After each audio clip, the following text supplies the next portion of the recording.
AC church नंदुरबारच्या वतीने आपणा सगळ्यांचं मननचिंतनामध्ये स्वागत आहे. मी रेव्हरंट विश्वास पाडवी यांना पुढे येण्याची विनंती करेन. विजय संगीत गीत नंबर 177 पाया हा मंडळीचा प्रभू येशू राणा हे गीत आपण गाऊ. 177 गीत नंबर.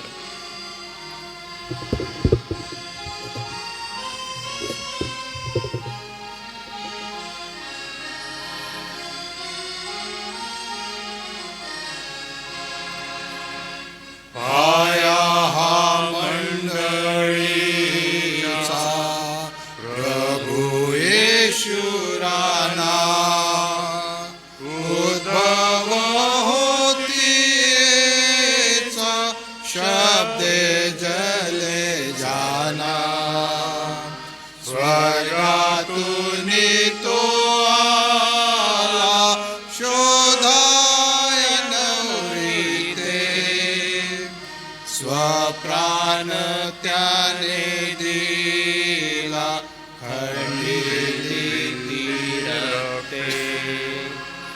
तो सर्व राष्ट्रातून वेचित रीतीये विश्वास जन्मानी तिचा प्रभू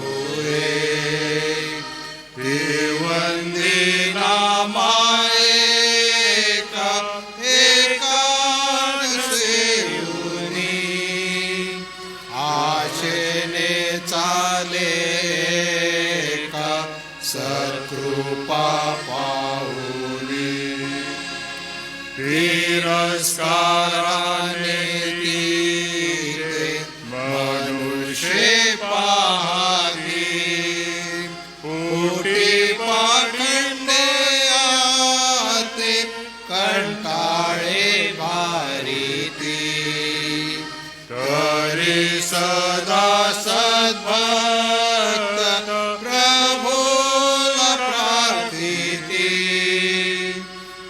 शोक रात्र जाता हर्षेल प्रभाती. जगाच्या संग्रामात आशेने राहिती त्रैक्यात आनंदे वसती.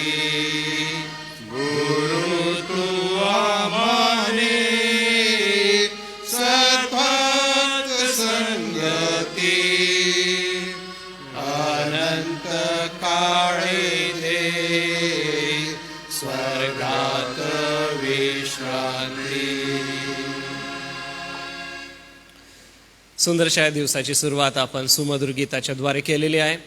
आपल्याला प्रभूचं आध्यात्मिक मार्गदर्शन पवित्र वचनातून मिळत असतं आणि आज पवित्र वचनाचं मनन चिंतन देण्यासाठी सन्माननीय रेव्हरंट LP वळवी पाळक साहेब हे आज आपल्यामध्ये उपस्थित आहे. सर्वप्रथम मी प्रार्थना करतो आणि मग पुढील वेळ त्यांच्या हाती देतो. हे दयाळू देव बापा, आम्ही तुझ्या सुमधुर नावाने आजच्या दिवसाची सुरुवात केलेली आहे. आमच्या देवबापा आध्यात्मिक जीवनाला प्रगती मिळण्यासाठी व अधिक भक्कम होण्यासाठी तुझ्या पवित्र वचनाचा मानणं आम्हाला गरजेचं आहे आणि म्हणूनच देवबापा आज पुन्हा एक वार तुझी कृपा तुझा अनुग्रह आम्ही मागतो व तुझ्या प्रिय दासासाठी प्रार्थना करतो. रेव्हरंट LP वळवी पाळक साहेब यांच्याकडून यासाठी लागणारी कृपा तू त्यांना पुरव. आजच्या या समयी पुन्हा एक वार प्रभू आम्ही तुझ्या चरणी येतो. छळ करू देऊ नको. तू सिद्ध केलेल्या तारणाची तुझ्या न्याय वचनाची प्रतीक्षा करून माझे डोळे शिनले आहे. तू आपल्या वात्सल्यास अनुसरून आपल्या दासाला वागवून घे आणि तू आपले नियम मला शिकव. मी तुझा दास आहे. मला तुझ्या निर्बंधाचे ज्ञान व्हावे म्हणून तू मला बुद्धी दे. परमेश्वराची कार्य करण्याची वेळ आली आहे, कारण त्याने तुझ्या नियमशास्त्राचे उल्लंघन केले आहे. यामुळे मी तुझ्या आज्ञा सोन्यापेक्षा 52 कशी सोन्यापेक्षा अधिक प्रिय मानतो. यामुळे सर्व बाबी संबंधाने तुझे सर्व विधी यथायोग्य आहे असे मी मानतो आणि प्रत्येक असत्य मार्गाचा द्वेष करतो. प्रार्थनेमध्ये जाऊया. प्रभूकडे आपण सहाय्य मागू. स्वर्ग आणि पृथ्वीच्या सर्व शक्तिमान सर्व समर्थ आमच्या जिवंत स्वर्गीय पित्या, प्रभू येशूच्या पवित्र नावामध्ये तुझं वचन जे आमच्यासाठी दिलेलं आहे, आमच्या आध्यात्मिक जीवनाच्या उन्नतीसाठी, मार्गदर्शनासाठी आणि अंधकारमय जगामध्ये सर्व प्रकारच्या पापाच्या सामर्थ्यावर विजयी होण्यासाठी हे मौल्यवान एक साधन तू आम्हाला दिलेलं आहे, त्याबद्दल मी धन्यवाद देतो. प्रभू, आज या वचनामधून तू आपले विचार प्रगट करीत असताना याच्याद्वारे तू मला ऐकणारे सर्वांना तू विशेष रीतीने तू आशीर्वादित कर, ही विनंती प्रभू येशूच्या नावात मागतो म्हणून तू ऐक. आमेन. आम्ही देवाच्या वचनाकडे ज्यावेळेस पाहतो तेव्हा स्तोत्रकर्ता या ठिकाणी त्याला एक परिस्थिती अगदी स्पष्टपणे समोर दिसत आहे. धोक्याच्या समयासाठी योजना. मनामध्ये आम्ही जगात प्रकाश व्हावे, जगामध्ये आमचं जीवन एक नीतिमत्वाचं आणि सात्विकतेचे जीवन असावे, अशी आपली जरी इच्छा असली तरी आपण तो निश्चय करून दृढ निश्चयाने आपण त्या मार्गाने चालण्याचा प्रयत्न करतो. परंतु या जगामध्ये जुलमी आणि गर्विष्ठ लोक, त्यांचा अधिक प्रभाव यावेळेस स्तोत्रकर्ताच्या जीवनामध्ये आम्हाला अनुभवायला येतो आणि ते त्याच्यावर प्रभाव टाकत आहे. आणि मग प्रश्न निर्माण होतो. प्रश्न हा निर्माण होतो की किती काळपर्यंत आम्ही टिकाव धरावा, किती वेळपर्यंत आम्ही परमेश्वराचं सत्यामध्ये उभं राहावं, हा प्रश्नचिन्ह वारंवार मनामध्ये निर्माण होतो. आज पण ज्यावेळेस आम्ही आध्यात्मिक युद्धामध्ये प्रभूच्या सानिध्यामध्ये जातो, प्रभूच्या उपस्थितीमध्ये त्याचा दिव्य अनुभव आम्ही आमच्या जीवनामध्ये घेतो, तेव्हा हे आध्यात्मिक क्षेत्र अधिक प्रखर आणि प्रभावशाली कठीण होत जातं. आणि त्यावेळेस आमच्या अवतीभोवती असलेली परिस्थिती, देवाच्या विरोधात वागणारी जी मनुष्य प्रवृत्ती आहे, त्यांचा प्रभाव अधिक होत जातो. आणि त्यावेळेस प्रश्न मनामध्ये निर्माण होतो, हे परमेश्वरा, हे कोठवर होणार, ही परिस्थिती कधीही आटोक्यामध्ये येईल. आणि म्हणून स्तोत्रकर्ता या ठिकाणी देवाला सांगतो, परमेश्वरा, ही परिस्थिती माझ्या शक्तीच्या पलीकडे जात आहे, मी संघर्ष करून मी थकलो आहे आणि तुझ्यापासून मिळणाऱ्या तारणाची अपेक्षा मी रोज करीत आहे. आणि ह्या सर्व गोष्टीकडे पाहत असताना माझे डोळे शिनले आहे. हिब्रू संस्कृतीमध्ये डोळ्यांचं फार महत्त्व आहे. आणि म्हणून प्रभू येशू ख्रिस्त काय म्हणतो, तुझा डोळा जो निर्दोष असला तर तुझं संपूर्ण शरीर, प्राण आणि आत्मा हा निर्दोष आहे. आणि म्हणून डोळे आमचं हेतू, ध्येय आणि वृत्ती हे प्रगट करतात. हिब्रू संस्कृतीमध्ये याला फार महत्त्व होतं. आणि म्हणून प्रभू येशू ख्रिस्ताने आपल्या सेवा कार्यामध्ये डोळ्यांचं याबद्दल त्याने वापर केलेला दिसतो. डोळा तुमच्या शरीराचा दिवा आहे आणि जो निर्दोष आहे तर संपूर्ण शरीर, जीव आणि आत्मा तुमचं निर्दोष आहे, अशा प्रकारे या ठिकाणी तो म्हणतो. ज्यावेळेस देवाच्या वचनानुसार देवाचं सहाय्य येण्यास विलंब होतो, देवाचा समय कधी पुष्कळ दीर्घकाळ असतो, कधी कधी परमेश्वर तात्कालिक कार्य करतो. परंतु या ठिकाणी जेव्हा परिस्थिती आवाक्याच्या बाहेर जात आहे, संघर्ष करून तो थकलेला आहे आणि आशेने परमेश्वराच्या सत्य वचनानुसार तो त्याच्याकडे पाहत आहे, परमेश्वरापासून अपेक्षा करतो, परमेश्वराने ही परिस्थिती आपल्या हातामध्ये घ्यावी आणि मला या परिस्थितीमधून बाहेर काढावं. ज्यावेळेस देवाच्या वचनापासून मनुष्याचं मन, चित्त, नेत्र बाजूला जातात, त्यावेळेस असे निराशात्मक विचार जीवनामध्ये येतात. आणि त्यावेळेस आमच्या जीवनामध्ये हा प्रभाव दिसून येतो. आमचा देवाकडे, वचनाकडे पाहण्याचा दृष्टिकोन बदलतो, आम्ही निराश आणि हताश होतो. हीच अवस्था याच्या जीवनामध्ये आलेली आहे. तो म्हणतो, माझे डोळे शिनले. काहीतरी अगदी प्रभावशाली रीतीने एक आध्यात्मिक गोष्टी आपल्यासमोर ठेवण्याचा प्रयत्न करतो. या ठिकाणी तो म्हणतो, हे परमेश्वरा, हे देवा, तू कार्य कर आणि माझा आशेचा उपाय, उगम तूच आहे आणि मी तुझ्याकडे पाहत आहे. माझे सर्व प्रयत्न निष्फळ ठरले आहे.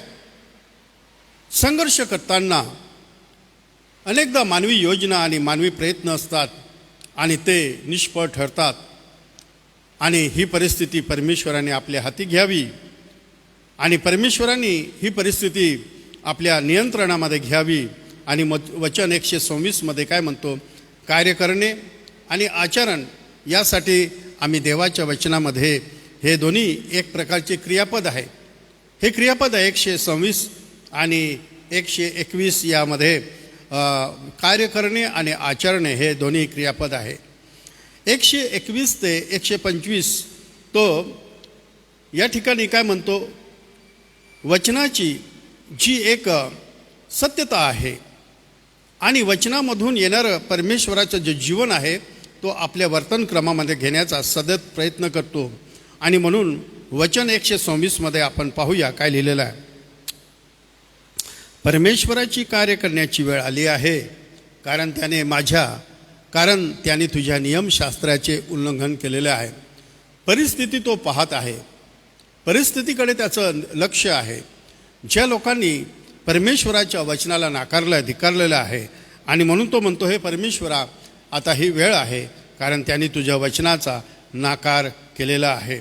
आणि म्हणून तो या ठिकाणी असं म्हणतो की 121 ते 123, मला आणखी काही करवत नाही, माझ्यामध्ये ते क्षमता उरली नाही, माझ्यामध्ये शक्ती उरली नाही, मी हतबल झालेलो आहे.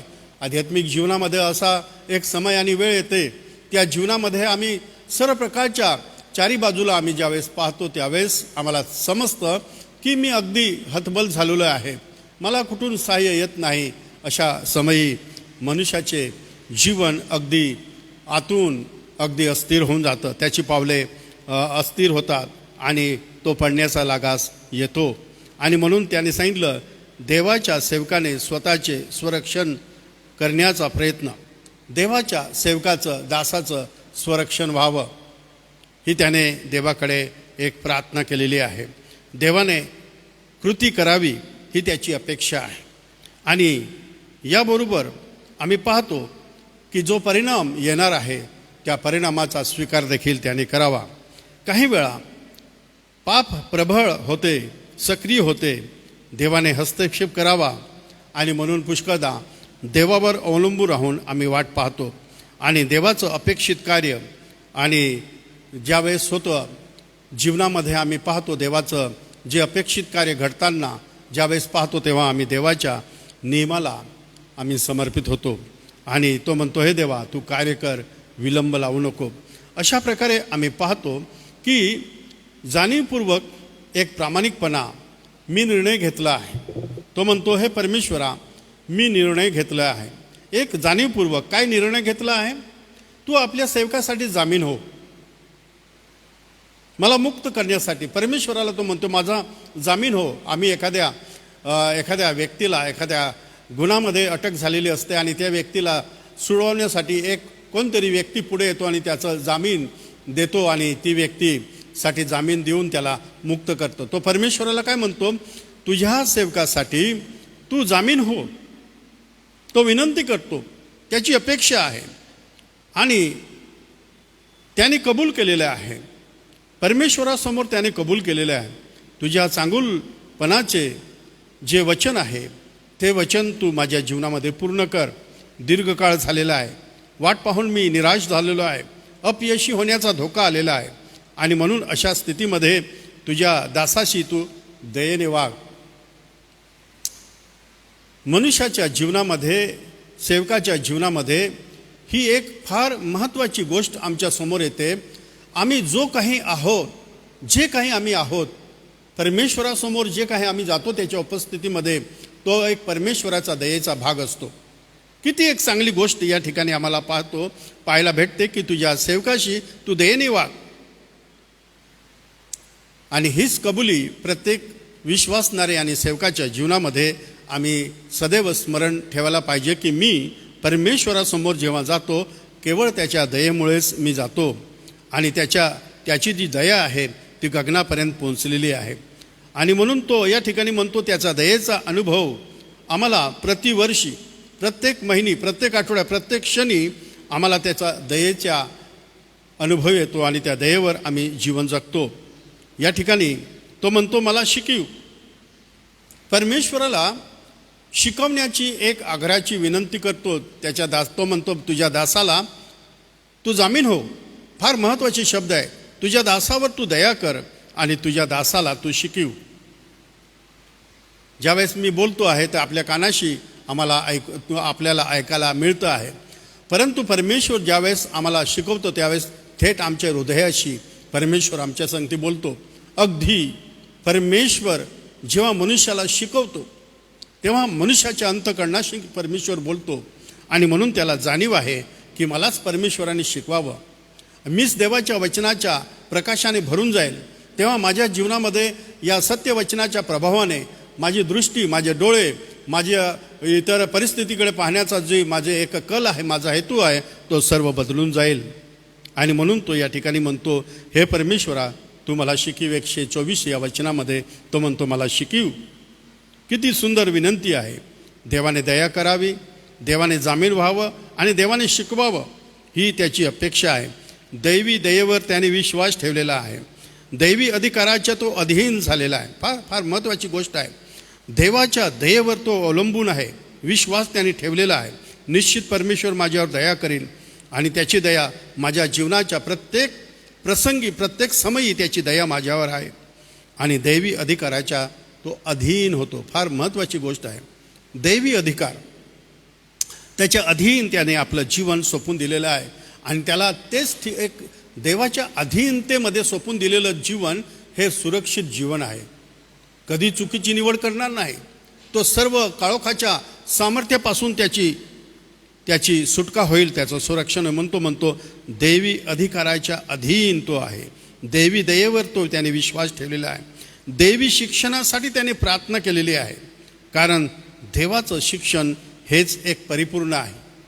हे एक परिपूर्ण आहे आणि दयेने परमेश्वराने माझ्या संगती सदैव व्यवहार करावा. तुझे नियम मला शिकता यावे अशा रीतीने तुझ्या पावित्र्याने माझं जीवन भरून जाईल. पुढे आम्ही पाहतो तेव्हा काय म्हणतो तुझ्या दासाला समज दे. ही एक फार आध्यात्मिक जीवनामध्ये एक समज ज्यावेळेस माणसाला मिळते तेव्हा त्याची जी आध्यात्मिक दृष्टी आहे ती एक विशाल होते. आणि त्याने विनंती केलेली आहे की अशा प्रकारे तुझ्या दासाला तू शिकीव इतकंच नाही, मला समज दे, ज्ञान दे.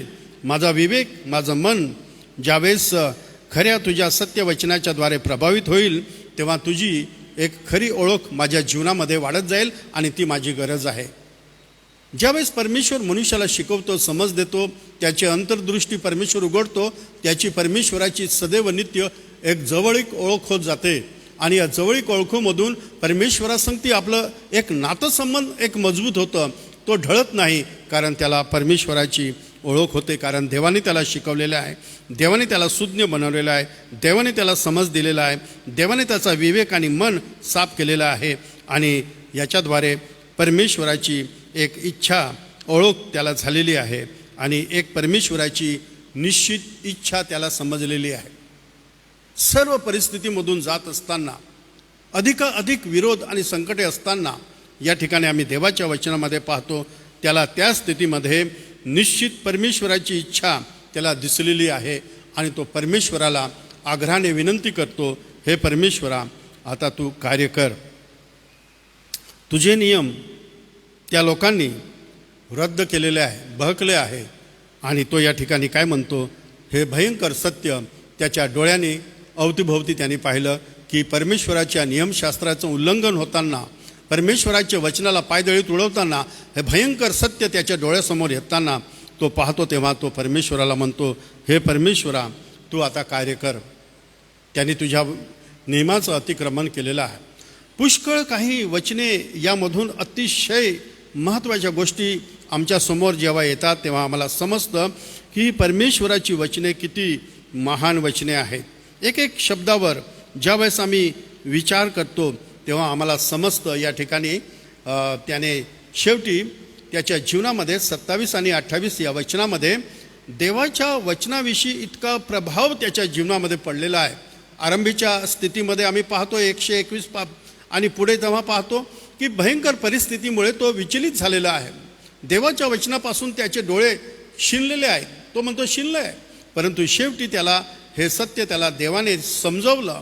देवापासून त्याला समज मिळाला, आंतरिक दृष्टिकोन त्याला मिळाला आणि तो देवाच्या वचनाला तो म्हणतो सोन्यापेक्षा मी अधिक मौल्यवान असे मानतो. तुझं वचन सोन्यापेक्षा, बावनकशी सोन्यापेक्षा मी प्रिय मानतो आणि यामुळे सर्व बाबी संबंधाने तुझे सर्व विधी यथायोग्य आहे असे मानतो आणि प्रत्येक असत्य मार्गाचा मी द्वेष करतो. पुनरपी त्याला देवाच्या वचनाच्या द्वारे त्याला स्थैर्य प्राप्त झालेलं आहे. देवाच्या वचनाच्या द्वारे त्याच्या आध्यात्मिक जीवनाची मजबूती झालेली आहे आणि म्हणून अंधकारमय जगामध्ये त्याला एक प्रभावाला तोंड देण्यासाठी, त्या पापाच्या सामर्थ्याचे संघर्ष करण्यासाठी, सर्व विरोधक परिस्थितीमध्ये देवाच्या वचनाला तो आपल्या जीवनामधून पुढे सादर करताना तो त्या परिस्थितीमध्ये ज्योतीसारखा प्रकाशित होताना दिसतो आम्हाला. म्हणून तो काय म्हणतो, मी प्रत्येक असत्य मार्गाचा द्वेष करतो. याचा अर्थ त्या परिस्थितीमधून तो बाहेर पडलेला आहे. त्याच्या जीवनामध्ये एक वेगळंपण आलेलं आहे. देवाच्या वचनाला ज्यावेळेस आम्ही शेवटपर्यंत एकनिष्ठ राहतो, चिटकून राहतो, जरी परिस्थिती कठीण असली, गंभीर समस्या जरी आल्या, पण देवाच्या वचनाला आम्ही सोडण्याचं आम्ही जीवनामध्ये काम केलं नाही, त्यावेळेस ते वचन शेवटी आम्हाला घडवतं. तेच वचन आम्हाला दिशा देतं आणि तेच वचन आम्हाला बोध करतं.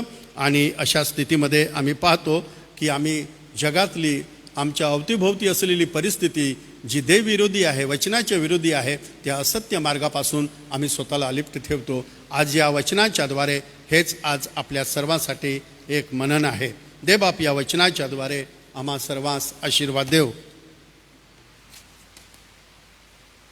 किती सुंदर हे देवाचं पवित्र वचन. आणि हे देवाचं पवित्र वचन आम्हाला शिकवतं, आम्हाला मार्गदर्शन करतं. वचन म्हणतं की देवाच्या दासाला शिकवतं, बुद्धी देतं, मार्गदर्शन करतं. एवढंच नव्हे तर हे देवाचं वचन आमच्या जीवनामध्ये सर्व प्रकारच्या मौल्यवान अशा ज्ञानाने भरून टाकतं. या पवित्र वचनाच्या सेवेसाठी मी परमेश्वराला धन्यवाद देत रेव्हरंड एल.पी. वळवी पाळक साहेबांचा सगळ्यांच्या वतीने आभार मानतो आजच्या पवित्र वचनाच्या सेवेसाठी. पुन्हा एक वार उपकार स्तुती करूया. ज्या ज्या प्रियजनांना आरोग्य प्रभूने दिलेलं आहे त्या सगळ्यांसाठी प्रभूकडे आपण सहाय्य मागूया की देवबाप आपल्या आरोग्याची कृपा मंडळीतल्या प्रत्येक सदस्यावरती ठेवो. सोबतच लहान लेकरं सर्दी खोकला ताप याने आजारी आहेत त्यांना देवबाप आपलं आरोग्य देव व लवकरात लवकर बरं वाटण्यासाठी आपली कृपा देव. सोबतच संस्थेच्या द्वारे ज्या प्रिय शाळा चालवण्यात येत आहे या सर्व शाळांवरती प्रभूची कृपा असो, परमेश्वराचा आशीर्वाद असो. सोबतच आपण सर्व चर्चेसमध्ये प्रति रविवारी उपासना करीत आहोत आणि मंडळीचे जे कार्यक्रम सप्ताहभराचे आहे सगळे आपण करीत आहोत. देवबाप ते सर्व कार्यक्रम आशीर्वादाचे करो, त्यासाठी देखील आपण प्रार्थना करणार आहोत. रेव्हरंड सॅमसन जयकर पाळक साहेब, मी आपणाला विनंती करणार आहे आपण समारोपाची प्रार्थना करावी. त्यानंतर आपण प्रभूची प्रार्थना म्हणू आणि मग आशीर्वाद सुद्धा आपण द्यावा आणि मग मी उद्याच्या सूचना सांगेन.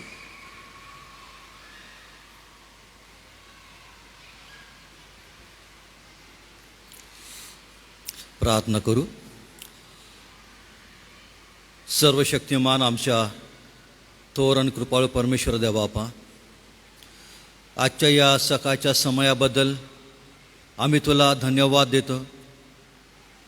तुझे उपकार मानतो, कारण तुझ्या दयाने कृपेने पुन्हा एक वार आजची धन्य सकाळ आणि विशेष करून आज तुझ्या पवित्र वचनांच्या द्वारे प्राप्त होणारी एक पवित्र सहभागिता आज या मंदिरामध्ये हजर असणाऱ्या सर्व आम्हा प्रभूच्या दासांना आणि विशेष करून ऑनलाईन सभेमध्ये आज सहभागी होणाऱ्या आमच्या सर्व प्रिय मंडळीला तो दिलीस, याबद्दल आम्ही आभार मानतो. आम्ही तुला धन्यवाद देतो. या समय प्रभू देवबापा आम्ही तुझ्या सर्व उपकारांबद्दल मनापासून आभार मानतो.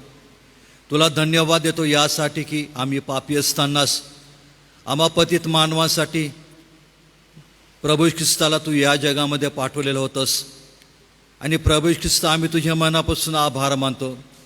आम्हाला पापाच्या, मरणाच्या आणि सैतानाच्या बंधनातून सोडवण्यासाठी त्या वधस्तंभावर तू आपलं पवित्र बलिदान केलं.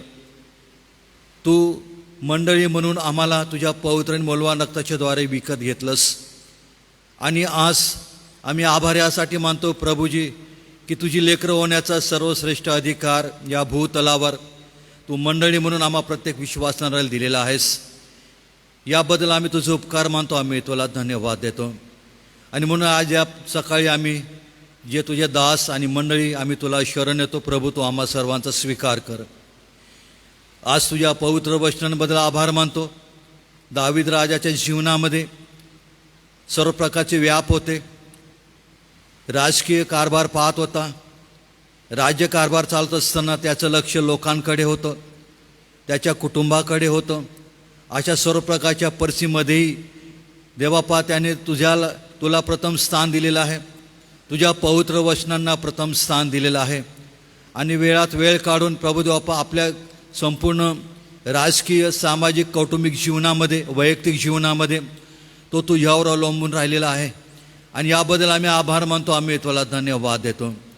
आजच्या पवित्र वचनांबद्दल आभार मानतो. तुझे दास रेव्हरेंड लादरस वळवी यांच्याद्वारे जे मनन चिंतन प्रभू तू आम्हा सर्वांसाठी आणलेलं आहे, त्या तुझ्या पवित्र सदाजीवी वचनांबद्दल आभार मानतो.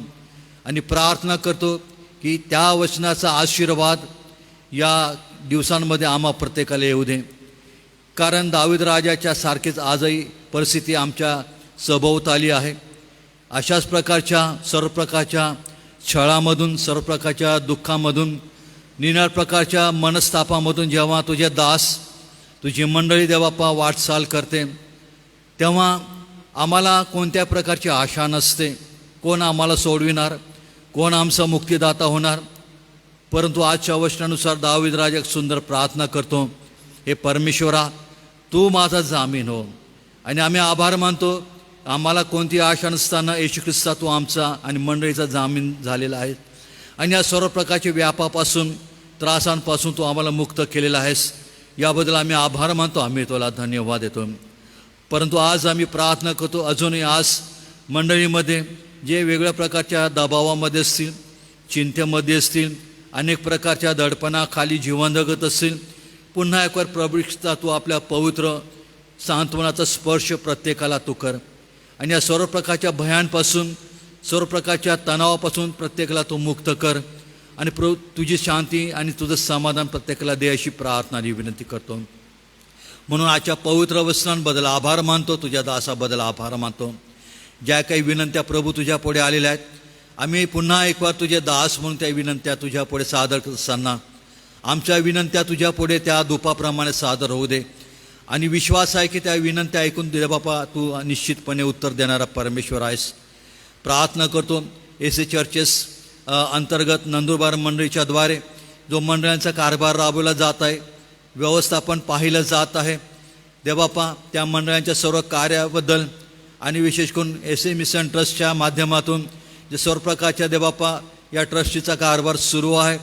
आणि या सर्व प्रकारच्या शैक्षणिक क्षेत्रामध्ये, बोर्डिंगच्या क्षेत्रामध्ये आणि वेगवेगळ्या प्रकारच्या सोशल कार्यांमध्ये देवापा आजपर्यंत या सर्व आमच्या प्रिय पदाधिकाऱ्यांना, संस्थेचे चेअरमन रेव्हरंड पठारे पाळक साहेब आहेत, संचालक डॉक्टर राजेश वळवी साहेब आहेत, सोबतच स्थानिक नंदुरबार मंडळी अध्यक्ष, पंचमंडळ पाळक आणि या सर्व प्रिय तुझ्या सेवेकरांबद्दल आम्ही आभार मानतो. तुला धन्यवाद देतो. जी फार मोठी जबाबदारी आणि धुरा देवापा तू त्यांच्या खांद्यावर सोपवलेली आहे की या कठीण काळामध्ये या तुझ्या मंडळांना तुझ्या सेवा कार्याला पुढे घेऊन जात असताना या आमच्या सर्व पदाधिकाऱ्यांना देवापा तू लागणारी कृपा तू दे. प्रत्येकाच्या आपापल्या सेवा कार्यामध्ये त्यांच्या अंडरमध्ये असणारे सर्व विविध प्रकारचे विभाग आहेत, त्या सर्व विभागामध्ये देवापा तुझा हात असू दे, तुझी कृपा असू दे. आणि नेमलेली सेवा प्रत्येक विभागाच्याद्वारे केली जात असताना या सर्व सेवांच्याद्वारे देवापा तुझं गौरव दे, तुझं नाव उंचावलं जाऊ दे अशी आम्ही प्रार्थना आणि विनंती करतो. सोबतच आम्ही प्रार्थना करतो संस्थेला आणि मंडळीला ज्या काही अत्यंत आवश्यक अशा गरजा आहेत, आर्थिक संदर्भात असेल, इतर गोष्टींचा देवापा, या सर्व गोष्टींचा पुरवठा ख्रिस्त येशूमध्ये पूर्ण करून दे बाप्पा. तू या प्रत्येकाचं सहाय्य करावं अशी मी प्रार्थना आणि विनंती करतो. सोबतच आम्ही प्रार्थना करतो सर्व मंडळांचे जे रविवारचे कार्यक्रम आहेत, महिला मंडळ आहे, युथ आहे, संडे स्कूल वर्ग आहे आणि त्यांचे जबाबदार पदाधिकारी आहेत, या सर्व माध्यमातून मंडळांच्या सेवा राबवल्या जात आहे. देवबापा या सर्व मंडळांचा कार्यभार तू आशीर्वादित कर. आणि जे वचन प्रभू तुझ्याकडे येत आहे, जे शिक्षण दिलं जात आहे मंडळांना, त्या पवित्र वचनांच्या सिद्धांतामध्ये या दिवसामध्ये एसएमच्या सर्व मंडळांना तू स्थिर कर, भक्कम कर आणि सर्व प्रकारच्या पाखंडांपासून मंडळीचं संस्थेत संरक्षण करावं अशी आम्ही प्रार्थना आणि विनंती करतो. म्हणून देवबापा मंडळांचे सर्व कार्यक्रम जसं आजपर्यंत आशीर्वादित केले, पुढे तू आशीर्वादित कर. ज्या प्रियजनांना आरोग्याची गरज होती त्यानं तू स्पर्श केला, त्यानं उत्तम आरोग्य दिलं, त्याबद्दल परमेश्वर आम्ही आभार मानतो, आम्ही तुला धन्यवाद देतो. परंतु आजही ज्यांना आरोग्याची गरज आहे, जे आपल्या बिछाण्यावर आहेत आणि विशेष करून या बदलत्या वातावरणामध्ये लहान थोरांना जो काय देवबापा त्रास होत आहे, सर्दी खोकला आहे, ताप आहे आणि अनेक प्रकारचे देवबापा व्याधी विकार आहेत, ज्यांना गरज आहे अशा प्रत्येकाला आपल्या आरोग्याचा स्पर्श प्रभू तू कर आणि त्यांना या सर्व प्रकारच्या व्याधी विकारातून मुक्त कर आणि त्यांच्या जीवनाकडून देवबापा तुझं गौरव दे अशी आम्ही प्रार्थना आणि विनंती करतो. पुन्हा एक वार आम्ही तुझ्या सर्व दयेबद्दल आभार मानतो आणि आमचं जीवन, ट्रस्ट आणि मंडळीचं सर्व कार्यभार जीवन तुझ्या पवित्र हातामध्ये आम्ही सोपवून देतो. या सर्वांचा चालक मालक पुढारी तू हो आणि तुझ्या इच्छेप्रमाणे सर्व काही करण्यास लागणारी स्वर्गीय कृपा तू प्रत्येकाला पुरव अशी प्रार्थना करतो. मान महिमा सन्मान या सकाळी आम्ही तुला अर्पण करतो आणि आम्ही तुला शरण येतो, तो आमचा स्वीकार कर. येशूच्या नावाने प्रार्थना केली म्हणून तो ऐक. आमेन. आपण प्रभूने शिकवलेली प्रार्थना म्हणूया. हे आमच्या स्वर्गातील पित्या, तुझे नाव पवित्र मानले जाव, तुझे राज्य येऊ, जसे स्वर्गात तसे पृथ्वीवरी, तुझ्या इच्छेप्रमाणे हो. आमची रोजची भाकरी आम्हास दे आणि जसं आम्ही आपल्या अरुणातून सोडिले आहे तशीच आमच्याकडे आम्हास सोड आणि आम्हाला परिचित नकोस तर आम्हाला सर्व वाटणं सोडली, कारण की राज्य, सामर्थ्य आणि गौरव ही सर्व काळ तुझीच आहे. आमेन. आशीर्वाद घेऊया. आणि आता आपला तारणारा प्रभू ख्रिस्ताची कृपा, देवबापाची प्रीती आणि पवित्र आत्म्याची सहभागिता या मंदिरामध्ये हजर असणाऱ्या सर्व प्रभूच्या दासांबरोबर, ऑनलाईन सभेमध्ये हजर असणाऱ्या सर्व आमच्या प्रिय मंडळीबरोबर, एस.ए. मिशन ट्रस्ट याच्या सर्व कार्यप्रणालीबरोबर आणि देवाचं निवडलेलं इस्रायल राष्ट्रीय आजबरोबर आता आणि सदा सर्व काळापर्यंत असो. आमेन.